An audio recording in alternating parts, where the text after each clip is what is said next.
we have this notion that when awakening happens,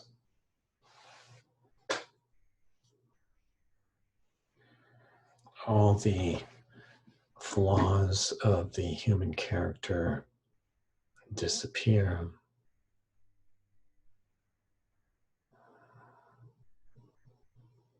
There's many stories of Yogananda. If you read between the lines and you don't listen to the more public stories, you find out that he would go through bouts of worrying about money. Where was the next dollar going to come from to keep his organization going? Excessively so.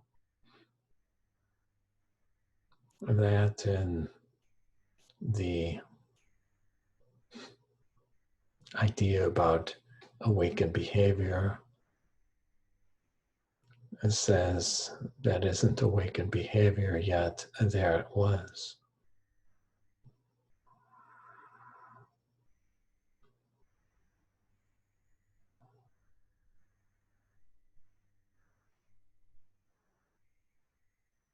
And so what it gets down to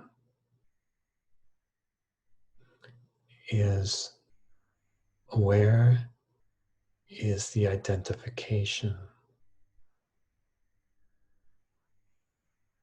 Is the identification resolved in being or the self? Or is identification still wrapped up in pieces of the ego structure, identifying as an individual one, fighting to maintain his or her boundary against what is thought to be outside?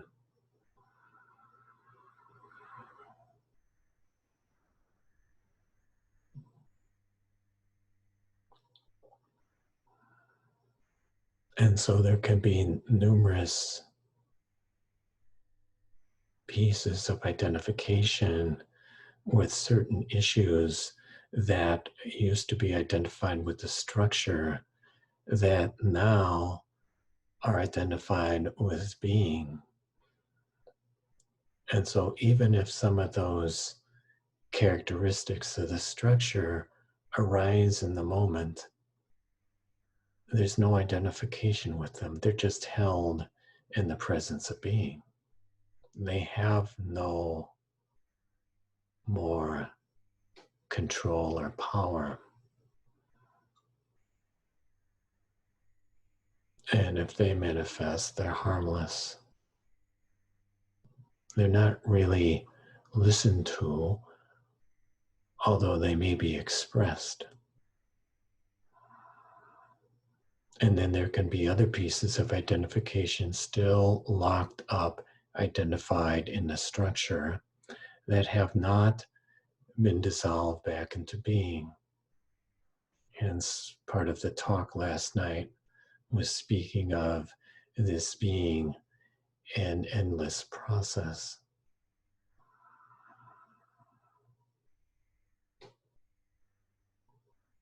And at some point, the endless process doesn't matter.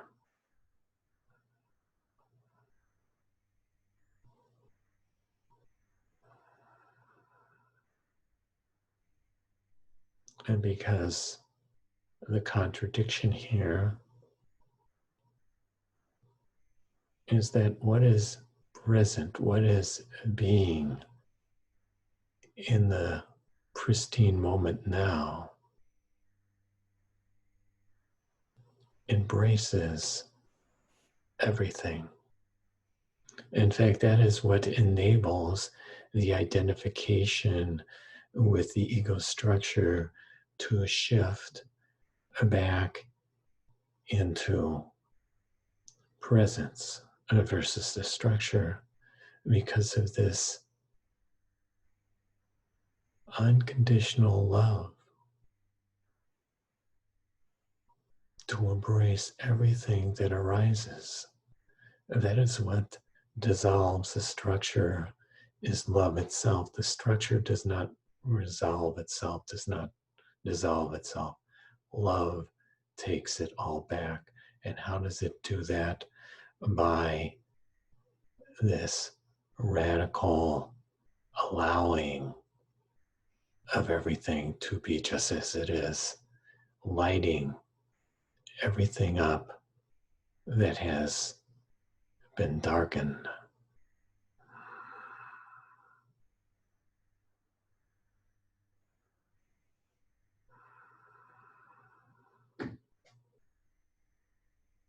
And so really,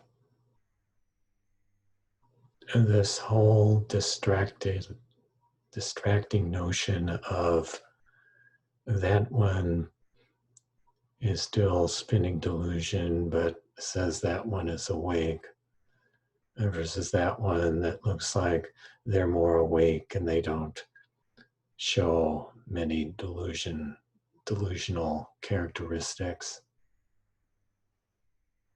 That whole game at some point, in fact, sooner rather than later, is a major distraction. Because if you take the work seriously,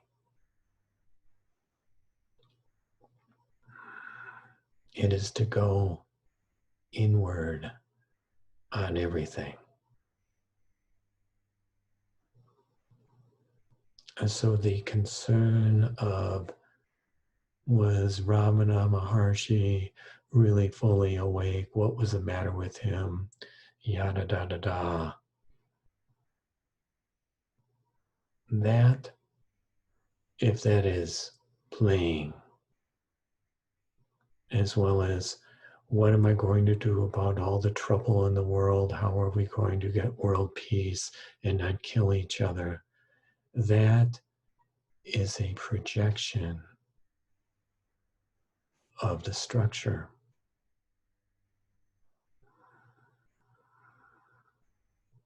To go in on that. What is the real concern? To go in on that.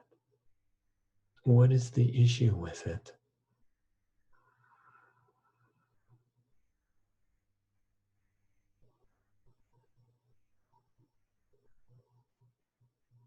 And what it usually always boils down to is my survival. My survival as a separate one. My survival in maintaining my boundary so I can continue as a separate one.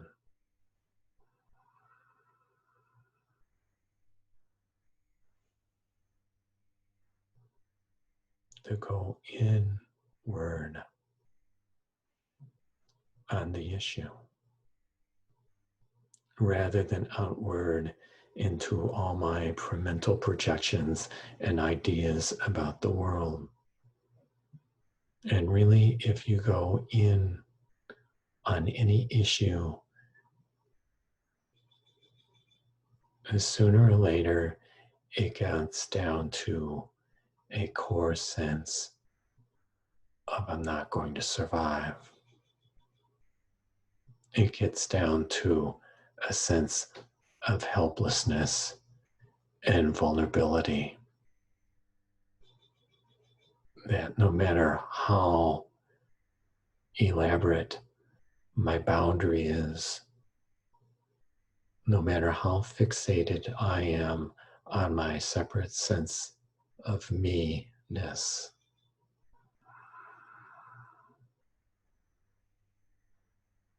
I'm not in control. I'm at the mercy of the moment.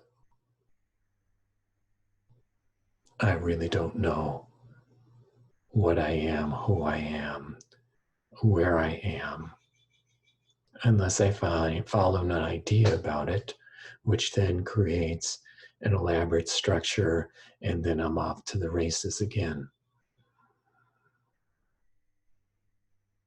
to go in on the survival instinct.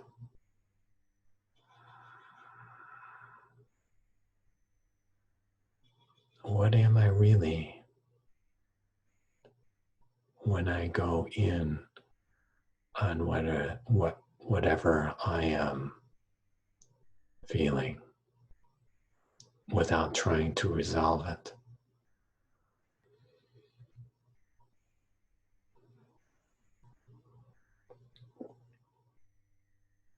What if I just let it all be as it is?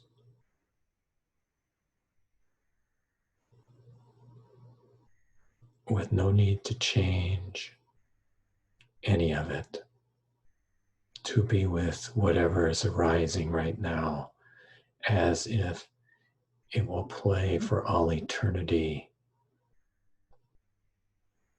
with no expectation that it needs to be alleviated or fixed.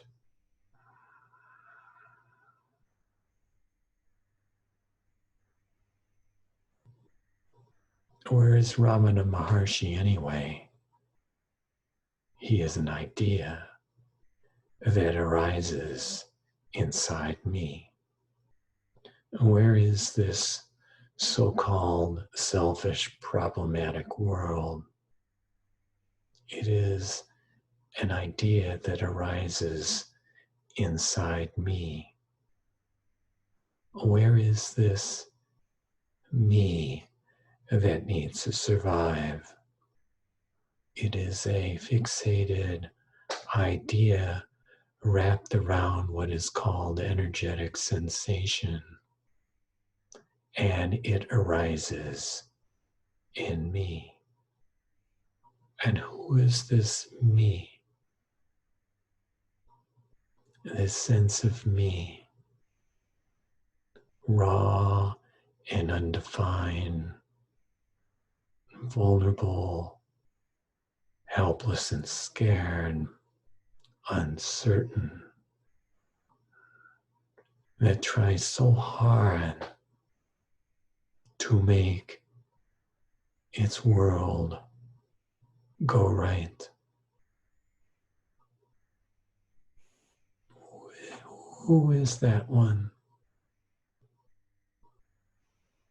From where does she or he come?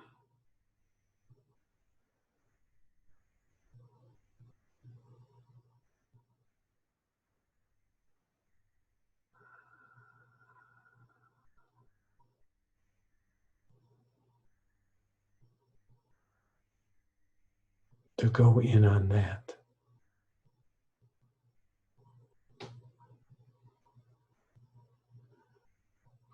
It starts out very coarse and outward, and if you keep going inward on it,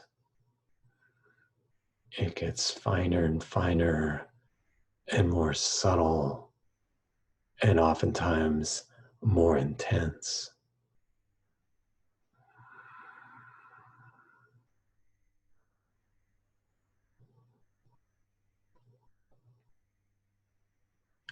Collapses in on itself.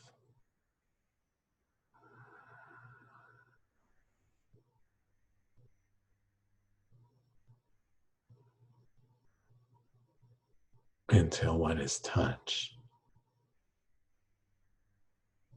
or what touches it, what touches the sense of me, the egoic structure, is what Ramana would call the self. That which is not of perception. That in which the perception of the me and the world and the structure and the identification with the structure, that in which the perception of the whole game plays. That which is an enduring, ever existing presence.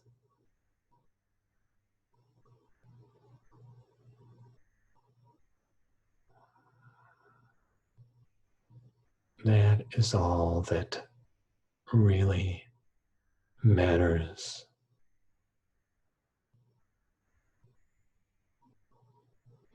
When you let that have you, when you let that totally have you to the point where you can't even make yourself let it have you, and then it has you.